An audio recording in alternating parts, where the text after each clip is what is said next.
Bonjour à tous, on se retrouve pour évoquer le programme dominical de ce 27 octobre avec en point d'orgue une réunion de gala sur l'hippodrome de Saint-Cloud. Outre le quintet, le prix Major Fridolin, nous aurons deux groupes 1 à l'affiche, notamment le Critérium International pour des chevaux âgés de 2 ans. Malheureusement, cette course n'a pas fait le plein de partants, bien au contraire.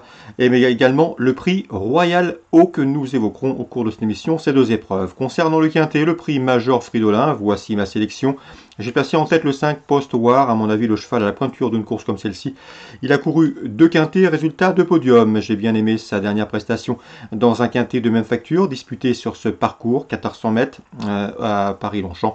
Il devrait pouvoir confirmer, quatrième dernièrement. Donc il devançait ce jour le numéro 2 Millfield, qui sera retenu en deuxième position. Donc ces deux-là, comme je vous le disais, ont été affichés quatrième et cinquième de ce grand handicap des Flyers sur ce tracé en début de mois. Auparavant, ils avaient également fait l'arrivée d'une autre épreuve quintée sur ce parcours, deuxième et quatrième d'un quintet disputé le 15 septembre.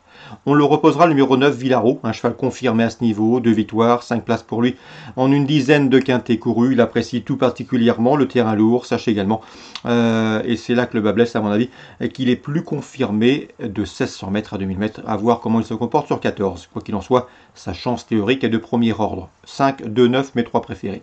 Ensuite, j'ai le numéro 3 Zop, qui est au départ de son premier handicap avec des ambitions.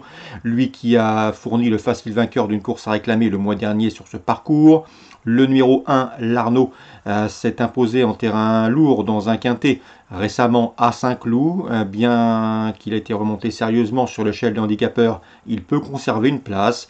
Le numéro 6, c'est Hopeless, qui compte déjà 4 victoires et 2 places en 18 quintets courus. Preuve de son expérience à ce niveau et de son efficacité également. Il a remporté un quintet plus sur ce tracé début juin. Le 7, c'est Spiritum, qui vient de s'imposer à Maison Lafitte en terrain très souple. C'était le 10 octobre récemment. Et sa forme est sûre, même s'il a été remonté de 5 livres sur l'échelle du handicapeur.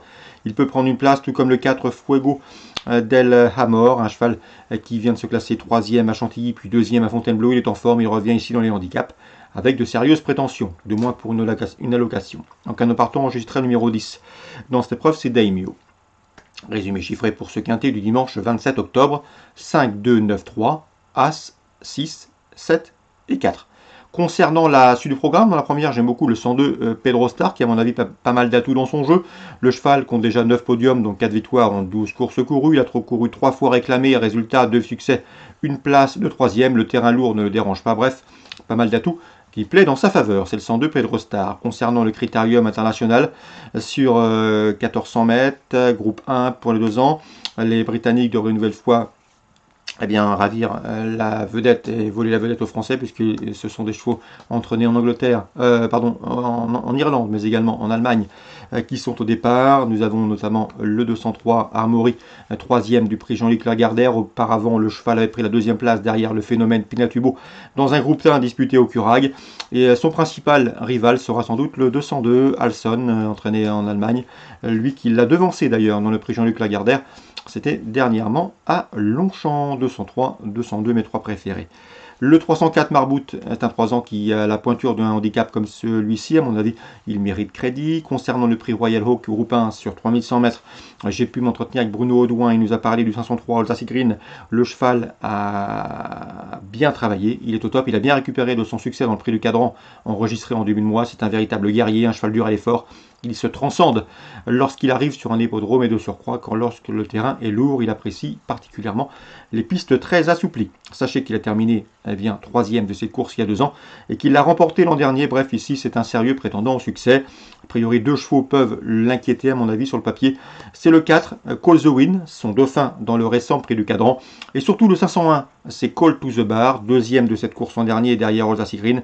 Le cheval a d'ailleurs battu Alsace Green déjà cette année, notamment dans le prix Right Royal ou encore dans le prix Vicomtesse Vigier. Bref, ces deux-là se connaissent bien et devraient une nouvelle fois s'expliquer pour la palme. Le 3, Alsace Green, le 4, Call the Wind et le 1, Call to the Bar. Concernant Alsace Green, sachez qu'il va aller de l'avant, il va imprimer sa cadence et à mon avis il peut aller loin. Mais Call to the Bar possède une bonne pointe de vitesse finale et même en terrain lourd, a priori, c'est un sérieux client. Donc choix préférentiel, 503, 501, 504. Concernant la 6e, oui c'est bien cela, je vous invite à faire attention au 610 C'est Gaetano Donizetti, un véritable spécialiste du terrain lourd. Il vient de s'imposer en terrain lourd d'ailleurs à Saint-Cloud dernièrement. Sachez qu'il est en 29, si je ne me trompe pas, en valeur handicap et qu'il a déjà été pris en 40 et plus de valeur dans les handicaps. Donc autant vous dire qu'il se retrouve bien placé dans ce genre de tournoi. C'est le 610 Gaetano Donizetti. À mon avis, c'est une première chance dans ce lot. On va parler également de la Réunion 3 à Saint-Galmier. Dans la première, j'aime beaucoup le 115. C'est du rock qui vient de s'imposer facilement à ce niveau à Agen. On lui posera le 101, Banco Barbet, lui aussi confirmé, efficace dans ce genre de tournoi et de ce genre de compétition. C'est un cheval qui est beaucoup mieux lorsqu'il part départ lancé, c'est-à-dire départ autostart. Ce sera le cas ici, 115-101. Concernant Joël Després, il m'a toujours dit le plus grand bien du 302 Gotinka de Busset. C'est une pouliche qu'il aime bien. Elle vient de s'imposer sur ce tracé fin septembre. Elle devra pouvoir confirmer l'opposition. Pourquoi pas évoquer le 307 Golden Marceau. Grégory Laurent, là au mieux en ce moment, le cheval est bien. C'est un bon droitier, il est en forme, il est régulier. Il devrait une nouvelle fois faire sa course. 302, 307, la sixième, j'aime beaucoup le 603 Ferrero du loisir. Je vous l'avais indiqué lors de son récent succès sur ce parcours, fin septembre. Il a gagné plaisamment ce jour-là, c'est un cheval de qualité. Pas vraiment de défaut selon les dires de son entraîneur Jean-Philippe Duché. Le cheval compte déjà 5 victoires en 7 courses courues, à mon avis. Il ne devrait pas s'arrêter en si bon chemin. J'ai pu m'entretenir également avec Grégory Bouillet, qui sera le driver du 706 Craig Talot. Le cheval est au mieux, il vient de s'imposer à Lyon-Paris. Sachez que le cheval donc est en pleine forme, il est encore mieux, corde à droite. Sachez que cette fois, c'est un cheval qui doit impérativement courir caché. On peut lui faire la ligne droite, 300-400 mètres, mais il faut lui masquer l'effort le plus longtemps possible. Donc a priori, c'était plus un coup sûr pour le podium, mais il peut s'imposer à la faveur d'un bon scénario de course. En tout cas, son driver va le mener en confiance. Concernant la 8e, belle épreuve, très belle épreuve même que cette compétition avec le 807 Chica de Joude, une très bonne jument, à mon avis elle a le potentiel pour s'aligner au départ d'un prix d'Amérique fin janvier. Sachez qu'elle vient de s'imposer pour sa rentrée en patronne de bout en bout à la manière d'effort et ce pour sa course de rentrée, le 807 Chica de Joude, une toute bonne jument, elle a déjà bien fait corde à droite et à mon avis elle s'annonce redoutable pour la victoire. Autre jument de fer, autre jument dur à l'effort, c'est le 8 Biluka du Boscaï qui collectionne les podiums dans la région. Elle est régulière, elle est dure à l'effort, elle peut s'installer en tête, elle peut faire du train. Et à mon avis, à ce petit jeu-là, elle devrait une nouvelle fois se mettre en évidence. Donc le 807 et le 808, Chica Jude, Biluka du Boscaï me semblent en mesure l'une et l'autre de jouer les premiers rôles.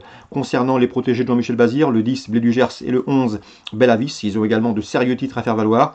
Blé du Gers sera déféré des 4 pieds, Bellavis sera déféré des antérieurs. Ces deux-là peuvent parfaitement compléter un podium, mais attention, ils doivent rendre la distance. Et vu les valeurs des juments en tête, il ne faudra pas qu'ils perdent de terrain, qu'ils perdent leur temps aux 25 mètres. Voilà pour les infos. Réunion 3 Saint-Galmier, on résume tout ça en chiffres rapidement. 115, 101, 302, 307, 603, 706...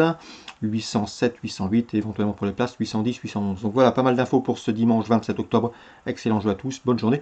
Rendez-vous désormais mardi pour la réunion de mardi pour une nouvelle émission.